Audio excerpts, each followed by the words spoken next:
দুজনের সাথে এভাবে দুজন কথা বলে আর এরকম তাকাবে, তাকিয়ে তাকিয়ে কথা বলবে। আর এই যে দেখে বেলুনগুলো লাগানো আছে না, ওগুলো খুব চোখে লাগে।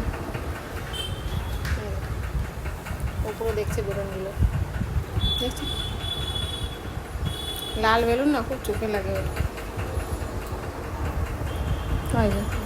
ওই যে খেলা করে।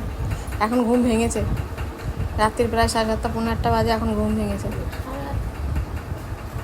8:30, হ্যাঁ 8টা 8:30 মতো বাজে, এখন ঘুম ভেঙেছে। এই যে ঘুম ভাঙলো, এবার কখন আর ঘুমাবে জানি না। শুনু ও পাখি, পাখি